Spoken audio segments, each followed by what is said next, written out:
Governors, you've both dealt with the complexities of education funding in the state. Help us understand from an historical perspective. Governor Florio, why has New Jersey struggled for so long over the issue of fully funding education? Largely because of the question of where you get the money from. I mean, the courts have said over the last long period of time that New Jersey's system of relying upon property tax bases to fund education is inherently inadequate.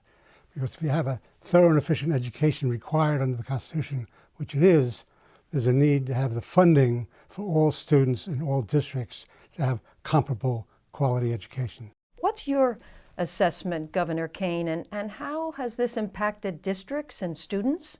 We've got more than adequate funding. We're always in the top 3 of the country as per pupil spending. So taxpayers spend plenty of money in education. The argument is about other things, how you spend that money, how you allocated it, what district it goes to, whether it's fair to everybody. Those are the arguments.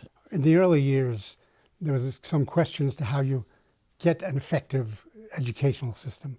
And the Supreme Court acknowledged, candidly, they didn't know exactly how to do that, so they used money as the way of bringing about equality. I think now we're into a position where we know what it is that has to be done.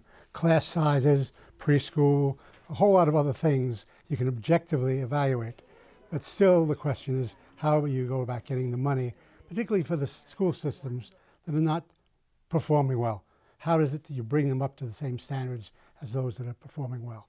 What about the Education Reform Act, just passed in 2008, not that long ago? Did that help at all to equalize and stabilize the situation? Oh, I think these things help somewhat, but Jim is absolutely correct, because the Supreme Court at the beginning, by saying it was all about money, totally ignored every bit of education research that had been done at that point.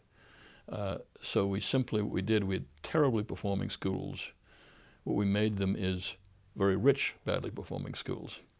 And for a 10-year period, we became the state that spent more money on education than any other state in the country, and yet the test scores didn't go up 1 percentage point. So we had no results out of all that money. And now Jim is right. Now we understand preschool education. We understand all these things. And we're starting to do it right. And you're starting to see the test scores in some of these districts go up. And now the argument is, we spend too much money in the so-called Abbott districts and ignoring the vast majority of districts in the state who also have needs and also have money, and whether or not we shouldn't take some of that money from them and spread it around a little bit more. And that's a huge argument. There is a push right now. Governor Christie has called for a fairness formula, but he's willing to step aside from that now, he says, and work with the Senate President on finding more money for education, particularly in growing school districts. Well, there's a couple of problems, one of which is the 2008 funding formula has not been funded. So we don't even know whether it works or not because it's not been fully funded. Now what we have is a proposal from the Senate President, a proposal from the Assembly Speaker. We have not gotten a proposal from the administration. The governor's initial proposal, which has been just the pushed fairness aside. formula. Fairness formula. Nobody thinks it's a formula. Nobody thinks it's fair. So even the governor has implicitly walked away from it and said he wanted to cooperate with both leaders in the other houses for a 100-day period. The 100 days has come and gone, and yet we still don't have a proposal from the governor to compete with the other 2 proposals. One would hope if you have 3 proposals on the table, reasonable people would come to some accommodation to harmonize all 3 of those proposals to have one that is satisfactory. Can an agreement be reached, particularly in the time frame of this next fiscal budget? It's possible, not likely, but possible.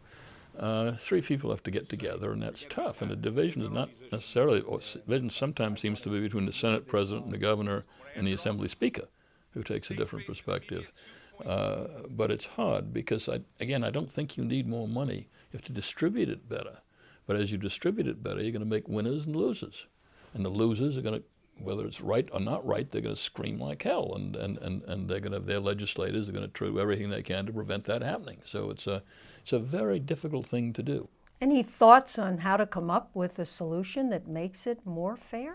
Well, it's easier to make it fairer, which people are going to lose when you make it fairer. And how to make the losers accept their loss and vote for that's not going to happen. So if the three of them come up with something, if the governor and the speaker and the president actually say this is it, they're still going to have a job, whether or not they can put together the 41 and the 21 in the two houses to get the thing done, because there will be opposition. There'll be strong opposition from districts who are going to lose money.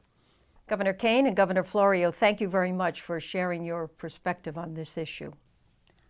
Thank you.